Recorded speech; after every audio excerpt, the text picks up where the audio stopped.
आज हमने ये पत्रकार वार्ता इसलिए बुलाई थी क्योंकि पिछले कई दिनों से भारतीय जनता पार्टी की तरफ से और कई ऐसे सोशल मीडिया पे अननोन लोगों ने डीबीएस कुछ पेजेस बनाए हैं जिसके माध्यम से कुछ लोग सरकार के खिलाफ वित्तीय स्थिति को लेकर दुष्प्रचार करते हैं। हम उसमें जो सरकार का जितना अकाउंट्स हैं लोन और उस पर एक्सपेंडिचर के उसके बारे में बात करना चाहेंगे ताकि जो भ्रामक प्रचार है उसको उसकी जो लोगों में गलत एक संदेश जाता है उसको सही आंकड़े देके हम जो वस्तु स्थिति है उसके बारे में जानकारी दे सकें। इसमें जो ज़्यादातर लोन हैं, आप जानते हैं कि जब वर्तमान सरकार 11 दिसंबर 2022 को जब वर्तमान हमारे मुख्यमंत्री जी श्री सुखविंदर सिंह सुक्खू जी ने और मुख्यमंत्री जी ने शपथ ली थी, अग्निहोत्री जी ने, उस दिन हमारे ऊपर जो हमें विरासत में कर्जा मिला था वो 75,000 करोड़ था और इसके अतिरिक्त लगभग 10,000 करोड़ रुपए का जो कर्मचारियों की देनदारी थी वो अलग से था। तो 85,000 करोड़ रुपए का ऋण हमें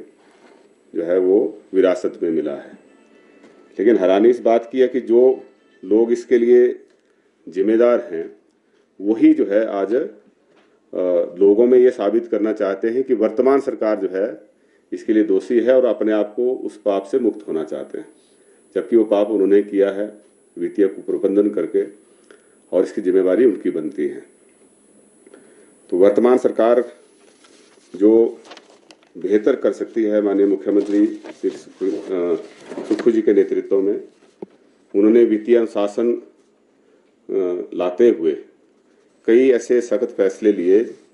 जनता के हित में ताकि हम प्रदेश की स्थिति को बेहतर तरीके से जो है उसका प्रबंधन कर सकें और किसी तरह का जो वेस्टफुल एक्सपेंडिचर है उसको हम अलाउ ना करें, उसको कम करें और जो प्रोडक्टिव इन्वेस्टमेंट्स हैं उसको हम आगे बढ़ाएं। इसीलिए हमने की तरफ ध्यान दिया है। इसीलिए जो इकोनॉमिक एक्टिविटीज़ है उसको प्रमोट करने के लिए, उसको बढ़ाने के लिए कदम उठाए हैं। आप जानते हैं कि जैसे कांगड़ा का एयरपोर्ट है, अगर हम उसकी एक्सपेंशन करने में जो सरकार ने कदम उठाया है उससे बहुत बड़ा लाभ जो है हिमाचल प्रदेश में पर्यटन को बढ़ाने के लिए होगा। और उसी तरीके से जो जूलॉजिकल पार्क बनाया जा रहा है उसमें भी एक पर्यटकों के लिए बहुत सारे गतिविधियां जो है उससे जुड़ी हुई वहाँ पे बढ़ेंगी। बिलासपुर में हमने जो जल क्रीड़ा और जल पर्यटन को जो है बढ़ावा दिया है और वहाँ पे अहौर के पास एक टूरिज्म सेंटर बना रहे हैं। उसी तरीके से रोपवे के ऊपर इन्वेस्टमेंट की जा रही है, सड़कों के ऊपर इन्वेस्टमेंट की जा रही है। हमारे पशुपालकों को, किसानों को लाभ मिल सके इसके लिए जो है वो जो प्राकृतिक खेती है उसको जो है सरकार ने जो न्यूनतम उसको खरीद मूल्य है उसको तय किया है और इसी साल 399 मीट्रिक टन मक्की जो है उसको खरीदी है और उसको जो है 30 रुपये प्रति किलो के हिसाब से खरीदा गया। और ये सिर्फ इस तरह से नहीं खरीदा कि वो सरकार के ऊपर बर्डन बन जाए, बल्कि उसका एक बड़ा अच्छा बिजनेस मॉडल तैयार करके हमने उसको प्रोसेस करके और हिमभोग आटा के नाम से एक ब्रांड डेवलप करके जो है उसको सिविल सप्लाई कॉरपोरेशन के माध्यम से उपभोक्ताओं तक पहुंचाया जा रहा है। उसमें क्वालिटी प्रोडक्ट भी मिल रहा है और हमारा उसको किसानों को फायदा भी मिल रहा है। उसी तरीके किसान हमारे दूध उत्पादक हैं। गाय के दूध का समर्थन मूल्य बढ़ाया, 32 रुपये से 45 रुपये किया और भैंस के दूध का मूल्य जो है 32 रुपये से 55 रुपये किया। एक ही टाइम पे इतने बड़ा बढ़ोतरी जो है वो कहीं पे आपको देखने को नहीं मिली, ना हिमाचल में आज तक हुई है। और उसी तरीके से हमने ग्रामीण क्षेत्रों में लोगों की आर्थिक स्थिति को बेहतर करने के लिए मनरेगा में जो श्रमिक काम करते हैं उनकी भी दिहाड़ी 240 रुपये से सीधी बढ़ा के 300 रुपये की गई। इसका मकसद भी यही है कि हम जो पैसे का ऐसे जगह पे उसको खर्च करें ताकि उसका आने वाले समय में प्रदेश की आर्थिक स्थिति को बेहतर करने के लिए, पर कैपिटा जो हमारी प्रोडक्टिविटी है हम उसको बढ़ाने में मदद कर सकें, उसकी तरफ ध्यान दिया गया है। और हमने जो है लगभग 2600 करोड़ से ज़्यादा का जो है अतिरिक्त राजस्व एक साल में जो है सरकार ने एक्स्ट्रा अर्जित किया है। ये भी अपने आप में एक बहुत बड़ी बढ़ोतरी जो है एक साल के अंदर हुई है और 2631 करोड़ है ये। और इसके बीच में हालांकि हमारे इलेक्शन भी आए और पिछले साल जो है एक बहुत बड़ी आपदा का भी सामना करना पड़ा था, उसके बावजूद भी जो है हमने अपने राजस्व को बढ़ाने में जो है वो काफ़ी बड़ी बढ़ोतरी की है। तो ये कहना कि हमारी सरकार जो है ये लोन ले रही है और उस लोन का जो है सही उपयोग नहीं हो रहा है, ये मैं समझता हूँ कि सिर्फ राजनीतिक उद्देश्यों से इस तरह से जो है भ्रामक प्रचार करके लोगों को गुमराह करने के उद्देश्य से किया जा रहा है। बल्कि हम ये कहेंगे कि भारतीय जनता पार्टी को एक सकारात्मक विपक्ष की भूमिका निभानी चाहिए थी, चाहिए ये था, और हिमाचल के लोग भी ऐसी अपेक्षा करते थे कि हिमाचल में जो भाजपा के नेता हैं ये दिल्ली जाकर हिमाचल के हितों की पैरवी करते हैं। जो भाजपा के यहाँ से सांसद हैं और बीजेपी के जो राष्ट्रीय अध्यक्ष भी हैं, वो भी राज्यसभा के सांसद हैं, वो भी हिमाचल के लिए जो है कोई अतिरिक्त कोई विशेष पैकेज हिमाचल के लिए दिलाते लिखते हैं कि जब हरियाणा और महाराष्ट्र के चुनाव थे तो चाहे दिल्ली और हरियाणा और बॉम्बे जाके जो है हिमाचल के ही भाजपा नेताओं ने हिमाचल को बदनाम करने का काम किया और वहाँ पर इस तरह से दिखाने का प्रयास किया कि हिमाचल की जो है दयनीय स्थिति है वो कांग्रेस सरकार की वजह से हुई। जबकि हकीकत ये है कि अगर आप जानते हैं जब जो 125 फ्री यूनिट का जो एक लोक लुभावन जो एक कदम उठाया गया, ये बीजेपी सरकार द्वारा उठाया गया। अगर लोगों के हित में सही मायने में ये जो थे संवेदनशील होते तो अपनी सरकार के एक मिड सेशन के बीच में, मिड टर्म के बीच में या शुरुआत जब इनके कार्यकाल की थी उस समय लेते। लेकिन जब चुनावों को महज 2 महीने रह गए तब जो है इस फैसले को लिया गया बिजली पानी के बिल माफ करने के लिए। वो सिर्फ राजनीति थी और हिमाचल के लोग भी इस बात को जानते हैं, इसलिए उन्होंने इनके उस स्टंटबाजी में उन्होंने इसका कोई नहीं किया, साथ नहीं दिया। और लेकिन ये जो इस तरह की जो रेवड़ियां बांटने का काम है, रेवड़ियां बांटने का काम भाजपा सरकार ने जाते जाते किया और मीडिया के माध्यम से बाहर जाके, प्रदेश से बाहर जाके ये दिखाने का काम करते हैं कि कांग्रेस पार्टी जो है इस तरह की मुफ्त की रेवड़ियां बांट रही है। कांग्रेस पार्टी ने जो भी वायदे किए थे वो किए थे लोगों को हित में। अगर हमने सुखाश्रय योजना लागू की तो उन बच्चों के लिए की जिनकी लिए सरकार की तरफ से कोई कवर नहीं था, जो बच्चे अनाथ थे, उनको जो है लगभग 6000 बच्चे उससे लाभान्वित हुए। अगर हमने इंदिरा गांधी सुख शिक्षा योजना लागू की तो उन वर्गों के लिए की जिनको इसकी जरूरत थी, जो विधवा बहनें हैं, तलाकशुदा हैं, उनके बच्चों को पढ़ाने के लिए और शिक्षा के लिए अगर हम खर्च करते हैं तो वो वेस्टफुल एक्सपेंडिचर नहीं है, वो भविष्य के लिए हमारी इन्वेस्टमेंट है, उसके ऊपर खर्च कर रहे हैं। तो हमारी सरकार ने जो है कोई मुफ्त की रेवड़ियां नहीं बांटी है। जैसा मैंने पहले कहा कि अगर हमने प्राकृतिक मक्की का समर्थन मूल्य बढ़ाया तो उसको हमने प्रोसेसिंग करके फिर उपभोक्ताओं तक भी पहुंचाया, तो वो उसको एक अच्छा बिजनेस मॉडल बना के जो है वो किया है। हमने अगर पशुपालकों को दूध का समर्थन मूल्य दिया है तो मिल्क सेस जो है वो शराब के ऊपर लगाया है ताकि लोग जो है वो नशाखोरी कम करें, और जो पैसा अगर वो फिर भी करते हैं तो उस पैसे को हम दूध के ऊपर लगाएं। तो शराब के बदले हम दूध पीने के लिए उसको बढ़ावा देने के लिए जो है योजना लेके आए हैं, तो ये गलत थोड़ी है। और जहाँ तक आंकड़ों की बात है, उस आंकड़ों के तहत भी अगर आप उनको देखेंगे तो हमने हमारी सरकार के समय दिसंबर 2022 से लेकर दिसंबर 2024 तक 2 सालों में 30,080 करोड़ रुपए का कर्जा लिया गया। लेकिन इस कर्जे में से लगभग 9,337 करोड़ रुपए ये था दिसंबर 2022 से लेकर 31 मार्च 2023 तक। ये तो भारतीय जनता पार्टी का ही बजट ऑब्लिगेशन थी जिनको पूरा करने के लिए हमने लोन लिया। तो इस लोन को जो है हमने उनकी लायबिलिटी जो है उसको पे करने के लिए ये लोन लिया है। और इस 30,080 करोड़ में से भी कुल जो लोन हमने वापस किया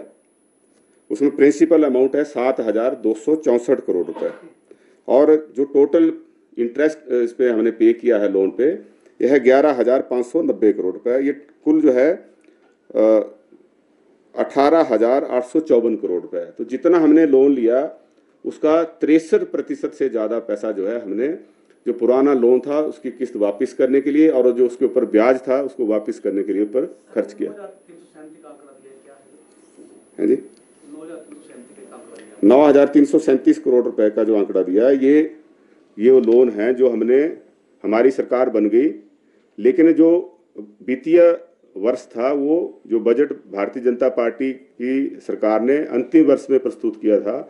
उस बजट की ऑब्लिगेशंस को फुलफिल करने के लिए लोन लिया गया। तो ये उन्हीं की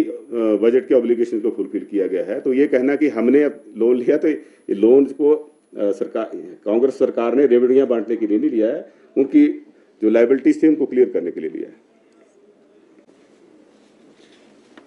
जो 11,226 करोड़ रुपए इसमें से अलग से बचता है। तो ये हमने विभिन्न योजनाओं के माध्यम से जो लगभग हमारा जो सरकार का खर्चा है वो प्रति महीना लगभग 2,800 करोड़ रुपए जो है वो कमिटेड लायबिलिटीज हैं, जिसमें सैलरी, पेंशन, लोन की रीपेमेंट और लोन के ऊपर इंटरेस्ट की पेमेंट होती है। तो 2,800 करोड़ रुपए तो कमिटेड उसमें जाता है। इसके अतिरिक्त हमारा लगभग 60 करोड़ रुपए प्रति महीना HRTC को हम एड देते हैं, ताकि जो दूर दराज के क्षेत्र है वहां पे हमारे लोगों को परिवहन की सुविधाएं मिल सके। तो साल का 720 करोड़ रुपए हो गया, महीने का 60 करोड़ रुपए हो गया। इस साल लगभग 2,200 करोड़ रुपए हम बिजली बोर्ड को जो है वो जो सब्सिडी बिजली के ऊपर दी जाती है ताकि उपभोक्ताओं को जो है वो ज़्यादा उसका असर ना पड़े, उसके ऊपर दी जाती है।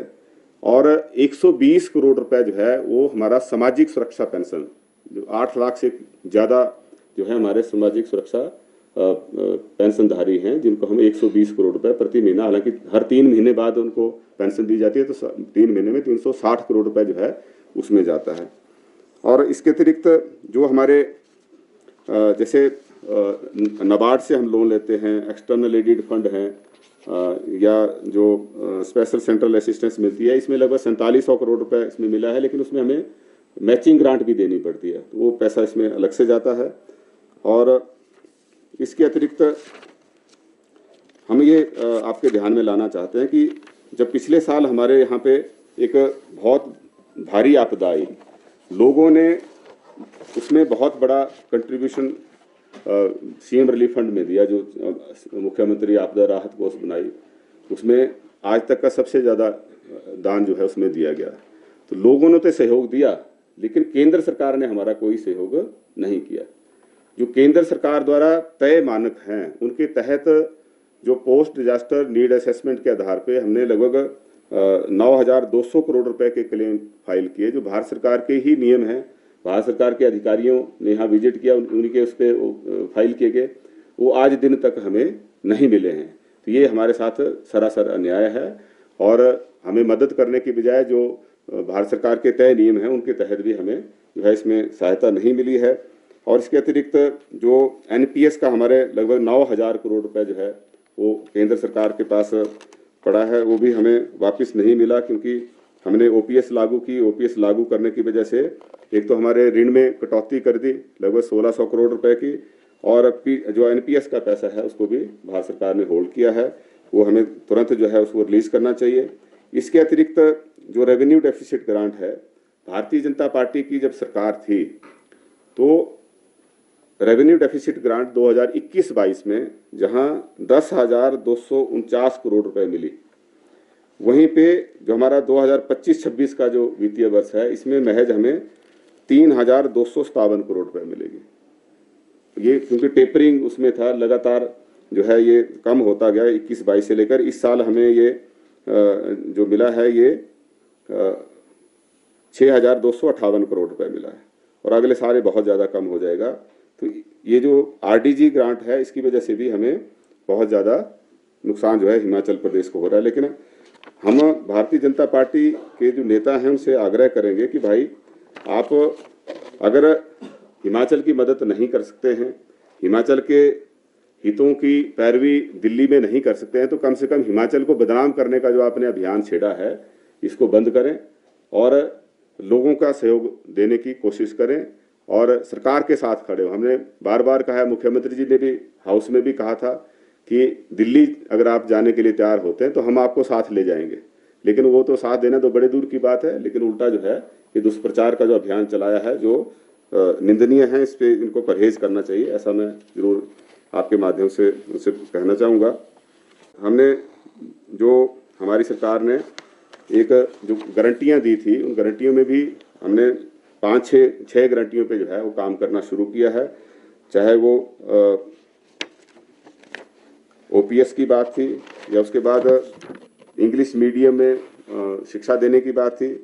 इंदिरा गांधी सुख शिक्षा योजना है उसको भी हमने पार्शियली जो है लागू किया है, और राजीव गांधी स्टार्टअप योजना है उसको भी जो है अभी ई टैक्सी जो है उसको देकर शुरू कर दिया है, और सोलर पावर प्रोजेक्ट लगाने के लिए भी जो है बहुत जल्दी उसको शुरू किया जा रहा है। उसी तरीके से जो वर्मी कंपोस्ट जो गोबर खरीदने की योजना थी उसको भी लागू कर दिया है, और जो प्राकृतिक खेती का समर्थन मूल्य था उसको भी शुरू कर दिया है। डे बोर्डिंग स्कूल पे भी काम करना शुरू किया, तो इस पे हमने काम किया। इसको और जहाँ जहाँ कमियाँ इसमें नज़र आ रही हैं उसको बेहतर करने के लिए, उसको ताकि अच्छे तरीके से उसको लागू किया जा सके, जहाँ कमियाँ हैं उसको भी दुरुस्त करने का काम है शुरू किया है। और जो दूध हम खरीद रहे हैं उस दूध को भी हम प्रोसेसिंग करके, क्योंकि दूध लेके अगर उसको वो वेस्ट होने पे छोड़ दिया जाए तो अच्छी एक्टिविटी नहीं होगी, तो हम समर्थन मूल्य देकर जो है उसको दूध को प्रोक्योर करेंगे, और रामपुर के दत्तनगर में भी और कांगड़ा के डगवार में जो है मिल्क प्रोसेसिंग प्लांट जो हैं वो स्थापित किए जा रहे हैं, ताकि हम उसके बाई प्रोडक्ट्स बना सकें और उसकी भी हम इकोनॉमिक वायबिलिटी जो है क्रिएट कर सकें, ना कि वो सिर्फ सरकार के ऊपर ऐसा कोई बर्डन बने। ये भी कोशिश जो है उस पर जारी है। और हमारे जो भारतीय जनता पार्टी ने अपनी सरकार के अंतिम 2 महीने में जो एक फैसला लिया था कि सब्सिडी देने का, अब उसमें जो इनकम टैक्स पेई है, जिसकी करोड़ों में इनकम है, लाखों में इनकम है, उसके ऊपर भी उसको भी सब्सिडी प्रदान की गई। हम इस बात से सहमत नहीं है, तो हमारा यही मत है सबका, जो मंत्रिमंडल के सभी साथियों का भी, उन्होंने भी इसमें एक मत से फैसला लिया था कि जो जरूरतमंद हैं, जो खर्चा अपना नहीं कर सकते हैं, उनको हम मुफ्त बिजली देंगे, और जो पे कर सकते हैं उनसे हम जो है बिजली की जो सब्सिडी है उसको छोड़ने के लिए अपील की थी। अभी तक लगभग 3000 लोगों ने जो है वो सब्सिडी छोड़ने का जो है वो फॉर्म भरे हैं, हम उनका धन्यवाद करते हैं। और बाकियों से भी हम अपील करते हैं कि ज़्यादा से ज़्यादा लोग आगे आएँ और सब्सिडी छोड़ें, क्योंकि ताकि अगर जो व्यक्ति पे करने के लिए सक्षम है, अगर वो सब्सिडी छोड़ता है तो उसका सीधा सा मतलब है कि जो बेचारा पात्र व्यक्ति है, जो इस स्थिति में नहीं है कि वो अपने खर्चे वहन कर सके, हम उनकी मदद करते हैं। तो ये भी हमारी सरकार की तरफ से जो है अपील की गई है, जिसपे लोगों का अच्छा असर देखने को मिला है। तो मैं अंत में यही कह सकता हूँ कि सरकार की तरफ से और माननीय मुख्यमंत्री जी ने जो वित्तीय अनुशासन लाने के लिए कदम उठाए हैं वो सराहनीय हैं, और प्रजातंत्र के अंदर जितना भी लिमिटेशन होती हैं, लिमिटेशन के अंदर काम करना पड़ता है। और हमारी ये कोशिश है कि जितने भी अनप्रोडक्टिव खर्चे हैं उनको हम कम करें, और